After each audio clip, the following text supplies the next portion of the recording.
Underground नाग बनी नागिनी खजाना। Ratanpur village में रहने वाला जालंधर बहुत ही धनवान है, लेकिन फिर भी पैसों की लालच में और पैसा कमाने के लिए वो सोचता रहता है। इसलिए जहाँ कहीं भी खजाने के बारे में वो सुनता, वो कितना भी खतरनाक क्यों ना हो, वहां जाकर खजाना ढूंढ लेता। और इस तरह नहीं किया तो उसे चैन नहीं आता था। हर दिन रात के समय जंगल में जाकर खजाने के लिए जगह जगह खुदाई करते वो रहता था। एक दिन रात के समय जालंधर जंगल में जा रहा था। एक पेड़ के पास दो चोर मालिक और बिल्लू बैठकर बातें कर रहे थे। जालंधर चुपके से दूर खड़ा उनकी बातें सुन रहा था। बिल्लू कहता है, अरे मालिक, हमारे गांव में पंचायत के पास जो पेड़ है ना, उसके नीचे खजाना है। ये बातें सुनते ही जालंधर के चेहरे में चमक आ जाती है। कुछ भी हो जाए, वो खजाने को हासिल करना चाहिए, ऐसा वो सोचता है। क्या कह रहे हो? क्या ये सच है? मेरे दादाजी के डायरी में मैंने पढ़ा था। क्या तेरे दादाजी पढ़ाई लिखाई जानते थे? लेकिन उनका तो देहांत हो गया ना। अरे क्या मालिक, उस जमाने में मेरे दादाजी एक जमींदार के पास गुमास्ता थे। जब चोरों के डर से जमींदार ने पंचायत के पेड़ के नीचे छुपा रखा था। अच्छा, तो चलो हम जाकर वहाँ से सारा सोना लेकर आते हैं। लेकिन खजाना हासिल करना इतना आसान नहीं है। लिखा है कि खजाना की रखवाली करने के लिए एक नागिन को वहाँ रखा है और उस नागिन के कंठ में एक चाबी है। उस चाबी के लिए एक नागमणि की जरूरत होती है, जो हमारे पास नहीं है। कहाँ से आएगी? और अगर हम वहाँ जाकर एक भी गलती करें ना, तो वो नागिन हमें डसकर मार देगी। अरे बाप रे, नहीं चाहिए खजाना, ये छोटी छोटी चोरियां ही हमारे लिए काफी है। ऐसा कहकर दोनों वहाँ से चले जाते हैं। जाने के बाद जालंधर कहता है, अरे भगवान, इसे कहते हैं बगल में छोरा और गांव में ढिंडोरा। गांव के पंचायत के पास इतना बड़ा खजाना रखकर पता नहीं मैं कहाँ कहाँ ढूंढ रहा था। अभी किसी भी तरह इस खजाने को हासिल करना ही होगा। इस तरह खुश होकर जोर जोर से चलकर वो पंचायत के पेड़ के पास जाकर इधर उधर देखता है। वहाँ एक बड़ा सा कीड़ा बाहर निकलते हुए दिखता है। जगह पर साफ करके टॉर्च से वो नीचे देखता है तो वहाँ एक नागिनी बैठी हुई रहती है। जब जालंधर चोरों की बात सच है कहकर मान लेता है, जालंधर एक बड़ी सी लकड़ी लेकर नागिनी को मारने के लिए उस पेड़ से नीचे उतरता है। अपने सामने आए जालंधर को देखकर नागिनी हंसती हुई कहती है, क्यों बेटा, खजाना चाहिए? ये बात सुनकर जालंधर कहता है, अच्छा तो तुम बोलने वाली नागिन हो। लकड़ी से अभी काम नहीं है। अभी बताओ खजाना कहाँ पर है? तुम्हें एक बार काटती हूँ। बहुत दिन हो गए हैं, मेरे दांत भी दर्द करने लगे हैं। फिर उसके बाद तुम्हें खजाना मिल जाएगा। क्यों बेवकूफ बना रही हो? एक बार काटने के बाद तो मैं मर ही जाऊंगा। तुम मुझे धोखा नहीं दे सकती। जब नागिनी फन खोलकर उसे डसने के लिए आगे आती है, जालंधर लकड़ी लेकर नागिनी को मारने लगता है, लेकिन वो बच जाती है। इससे अपने साथ लाए गन से नागिनी पर निशाना लगाकर वो कहता है, तुरंत बताओ खजाना कहाँ पर है और वहाँ पर कैसे पहुँचते हैं, वरना मैं तुम्हें गोली मार दूंगा। हाँ, गोली मार दो, तब तुम्हें पता नहीं चलेगा खजाना कहाँ पर है। तब जालंधर चुपचाप अपना गन पीछे हटा लेता है और नागिनी कहती है, देखो खजाना मेरे पेट में है, मेरे कंठ में चाबी है, वही नागमणि है, वहाँ रखा हुआ है, लेकर जाओ। लेकिन जालंधर को नागिनी पर भरोसा नहीं होता। वो दिखावा करके उसके पास जाता है और नागिनी के कंठ पर गोली मारने की कोशिश करता है, लेकिन तभी नागिनी हवा में उड़कर जालंधर को काट लेती है और जालंधर अपने प्राण वही खो देता है। इसलिए लालच बहुत बुरी बला है। हमारे पास जितना है उतने में ही खुश रहना चाहिए। जादुई गोल्डन अंगूठी चोर। बिलासपुर विलेज में चोरी करने के लिए नंदूलाल आता है। उस वक्त समय रात के 11 बजे है। एक हाथ में लकड़ी और दूसरे हाथ में टॉर्च लेकर जाते रहता है। सारा गांव सो रहा था। नंदूलाल गांव के बीच एक पेड़ के पास रुककर सोचने लगता है, इस गांव में बहुत सारे धनवान हैं। जहां भी जाऊंगा बहुत सारा माल मिलेगा। समस्या ये है कि किसके घर जाऊं।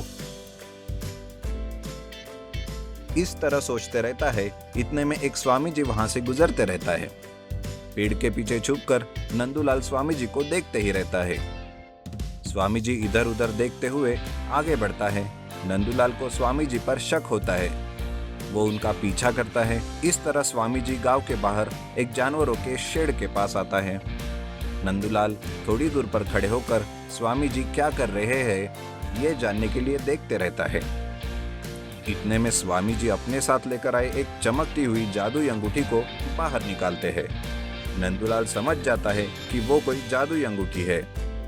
स्वामी जी क्या करेंगे सोचते हुए वो देखते ही रहता है। इतने में स्वामी जी उस अंगूठी को चूमता है।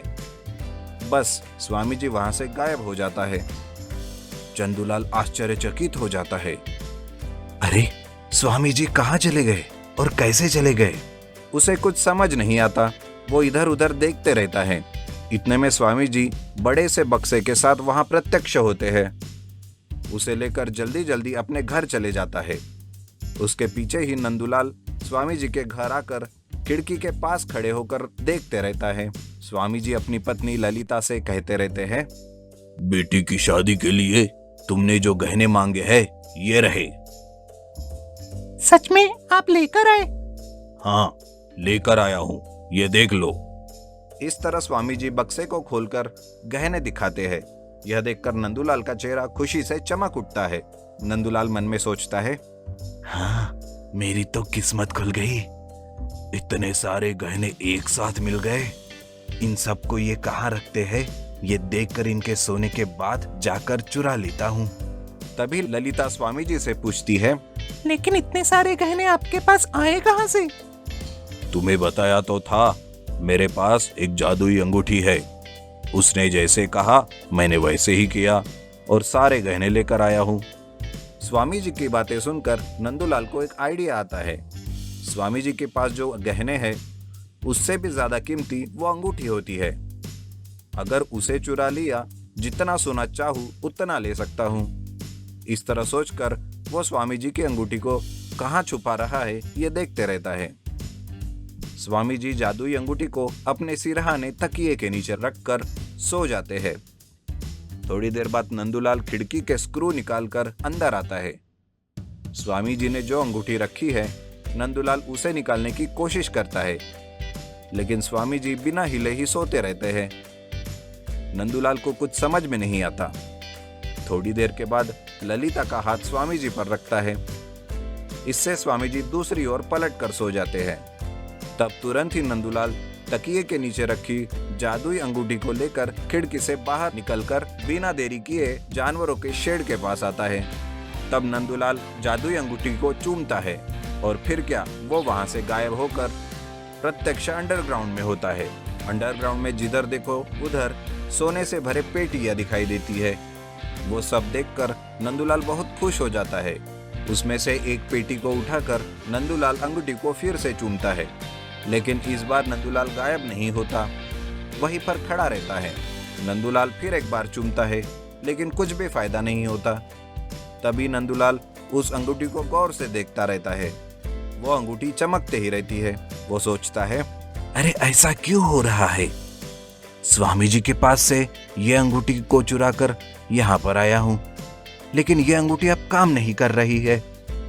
यहाँ से बाहर कैसे जाऊँ? मैं इस अंडरग्राउंड में हूँ, इसकी खबर चंदूलाल को कैसे बताऊंगा? इस तरह चिंता करता रहता है। इतने में नंदूलाल के हाथ जो जादुई अंगूठी है वो हवा में उड़कर चमकती हुई उसे कहती है, दोस्त, तुमने मुझे चुरा कर यहाँ तो आ गए, लेकिन यहाँ से बाहर जाने के लिए तुम्हें एक मंत्र कहना पड़ेगा। तभी मेरे पास जो जादुई शक्ति है वो बाहर लेकर जाएगी। लेकिन मैं वो मंत्र जानता ही नहीं, आप ही मेरी मदद कीजिए। इस तरह नंदूलाल अंगूठी से विनती करता है। इतने में अंगूठी कहती है, तुम्हें वो मंत्र उच्चारण करने से ही मेरी मायावी शक्ति काम करती है। मैं कुछ नहीं कर सकती, हम दोनों को यही रहना पड़ेगा। ये बातें सुनकर नंदूलाल रोने लगता है।